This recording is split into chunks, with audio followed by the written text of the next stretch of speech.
in this town, and I will be visiting them later to see them. And I just want to say this, that that corner is our remaining challenge.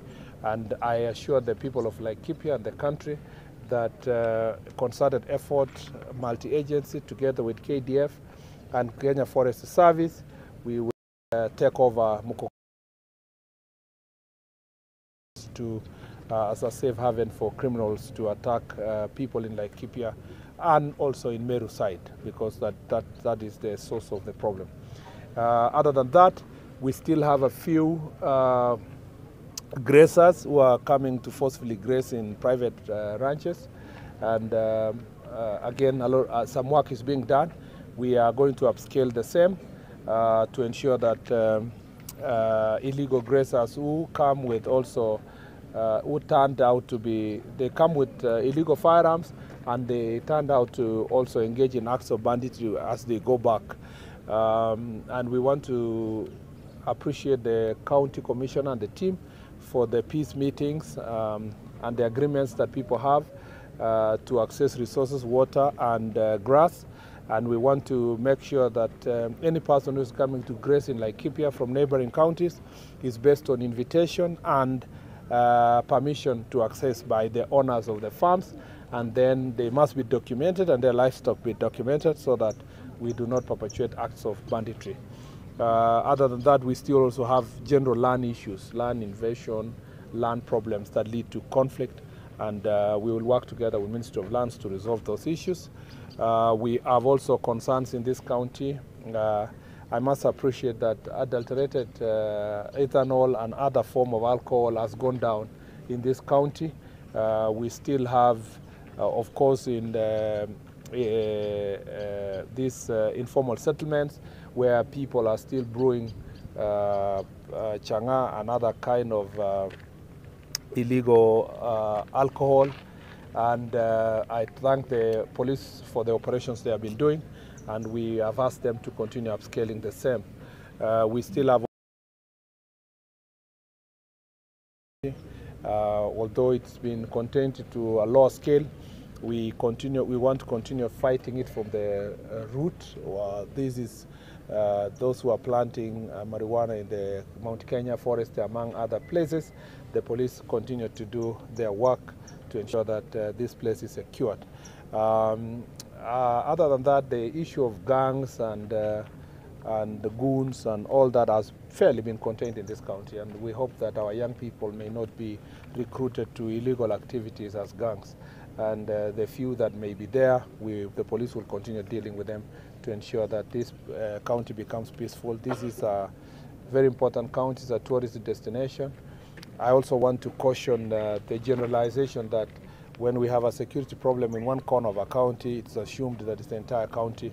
It's important to appreciate that largely most parts of Laikipia County is peaceful and continues to receive tourists. And this place is a beautiful place, continue to receive investors. We have our challenges in a few corners. We will deal with those challenges, but Laikipia is peaceful. Let me just say, it continues to be a peaceful place. I think those are the key security issues. The rest of the issues will be raised at the Jukwaa Usalama, and but we remain seized of the challenges that are here. Administrative units that have not been operationalized will be operationalized soon, based on the budget we have received in this financial year, which will be distributed equitably among various counties, but we will give greater consideration to areas that are facing security challenges, because that is our key key factor in considering which of the sub-counties should be operationalized. Yes, we will take 3 questions and then... About the security status in Mandera, Somali border, especially a place called Bulahawa, we understand an attack. And then question number 2, the opposition has really been... What is your reaction? The issue of Bulahawa, that is a sensitive security issue. As I've said it before, we continue fighting an enemy that is vicious. We have never stopped doing so. I think many Kenyans in Interland have always thought that if they don't hear anything, that the Al-Shabaab challenge has stopped. We have always had it continuously for the last 20 years or so. Our police officers, our gallant soldiers, our officers, all working in multi-agencies, both military and police, have done a fantastic job together with the NPR in that region and the citizens in the border counties, and we want to commend them. We continue getting greater escalation of these attacks based on different times and depending on what has happened on the part of Somalia, which is now struggling to contain the upsurge of Al-Shabaab, particularly in Jubaland and the neighboring places to our border. It's our responsibility to continue securing it, and I want to thank our officers. What you saw yesterday is nothing compared to what our officers are doing to secure our border, and we are seized of all the issues that are happening in the border counties, and particularly related to terrorist attacks, and we will continue securing our officers, giving them the necessary equipment. Recent modernization program has helped a great deal to secure most of these officers, and we are seized of that matter. On the issue of police brutality, I don't know if you cannot say there is police brutality until it is investigated and proven by a court of law. So we can only say that there are cases of persons who have passed on in various would have been mandamano, which turned out to be criminal activities not representing Article 37 of our Constitution, and unfortunately led to loss of life. Loss of life, no matter the circumstances, is regrettable, but the necessary institutions will investigate, including IPOA, and they will find out who are culpable. The law is very clear about culpability on matters of criminal acts. I don't think any organizer, I have said and I insist here that any person who has organized these acts of terrorism, burning police stations, burning vehicles, burning courts, burning supermarkets, we continue to insist that those are acts of terror. I wonder why, and I still insist, I still see the president of LSK going about defending criminals. Yes, we know that they are suspects. Who doesn't know that? But they are suspects of terror. And we are not relenting on that fact that those people deserve to be charged for acts of terror, to instill fear in the public, and their objective is to make sure that there are no working institutions by burning courts, burning police stations, stealing guns, killing people, burning supermarkets, and we will charge them for what they have done and what they did. I want to say clearly here to the Law Society of Kenya that first of all, they must not jump into conclusions, and that the investigations that we've seen is that these are acts of terror. Charges which have been leveled against these individuals are for terrorism. So it's now up to the court to find them guilty or not. And we do not want them to normalize terror in our country. And we don't want civil society voices that only are one-sided. They do not look at what the citizens are going through. Somebody's supermarket has been burned, police station, all these other places. Yet you will see people only speaking about one side, the perpetrators, and trying to excuse and undermine the process of trying to try these people for the crimes that they have committed. We remain firm, very firm. And those who are opposed to this must be told that they cannot intimidate us. I hear some saying, oh, you know, the minister, the IG, the who. We know the law. They can go and intimidate other people, but they cannot intimidate us. We know what we are doing. We know the law. We know what it takes to secure a country. And we are not going to do politics with our nation. We will deal with all these criminals for who they are and go for them for what they have done. And there will be no place that will be spared.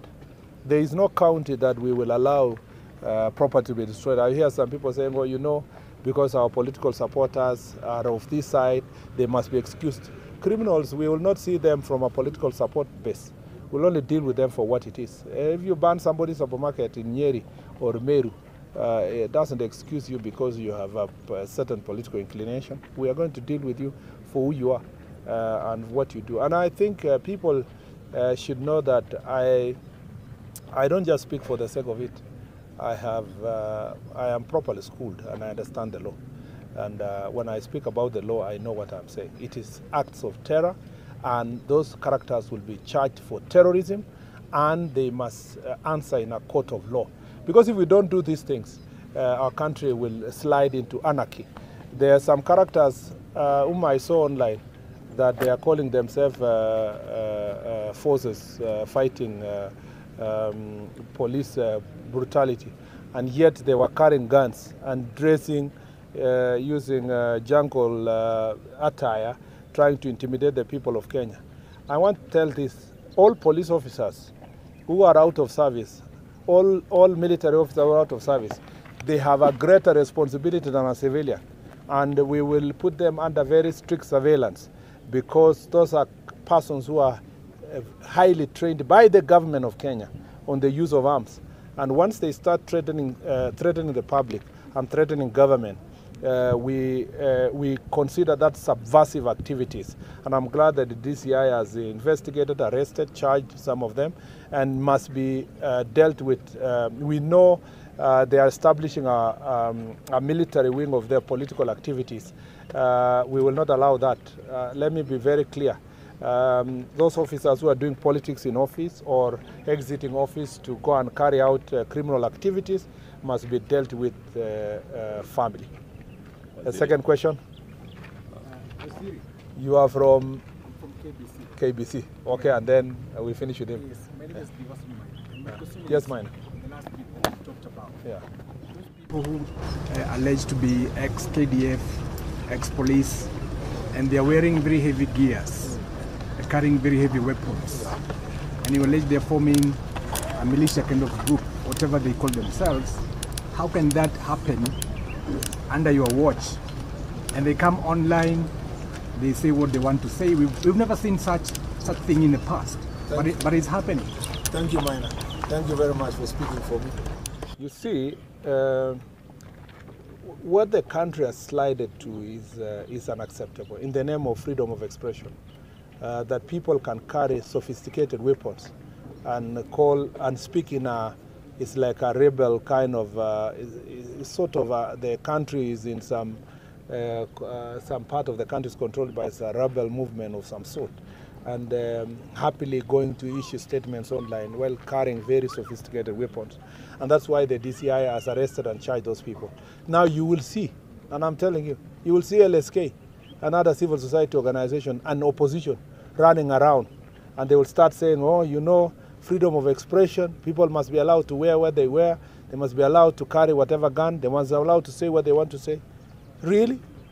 You want now to tell me that those people should not be charged with the most severe sections of the Penal Code or various acts of parliament, including act that deals with prevention of terrorism? I mean, we must be firm if we want to prevent our country. And that is what we are trying to do. No matter what people will say, we are firm, gladly, on this situation. They have been charged in a court of law, and we want to see if the judiciary will be intimidated by opposition characters and civil society to let them go and see whether really, you see, people think that the responsibility to protect the nation is only for executive. It's for everybody, for the legislatures, for the judiciary. And judiciary is handling criminals and subversive characters with kids' gloves. And that behavior must come to an end. In the past, when I say it, they say I'm threatening the judiciary. I'm not threatening the judiciary. I'm saying it as it is. The judiciary must rise up to the occasion and deal with criminals, for suspected criminals, especially of high crimes and organized crimes, must be dealt with decisively. That includes those who are involved in drug trafficking, those who are subversive activities, acts of terror. We must handle it, because it's not the responsibility of the Minister of Interior alone to secure the nation. It's the responsibility of everybody, including the judiciary. Lastly. Asante. Na walio ndani na walioondoka kutoka kwenye huduma wana kiwango kikubwa sana cha uwajibikaji ukilinganishwa na raia.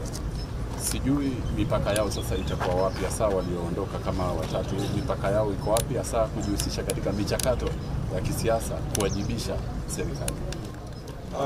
Ningependa kushukuru sana kwa sababu tumesema kwamba polisi wetu walio kazini na wale wameondoka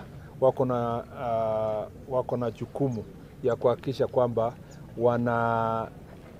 wanasimama kwa sheria na wanahakikisha kwamba wasijiingize kwa maneno ambayo yanaweza kuonekana kwamba ni ya kupindua katiba yetu na kufanya mambo ya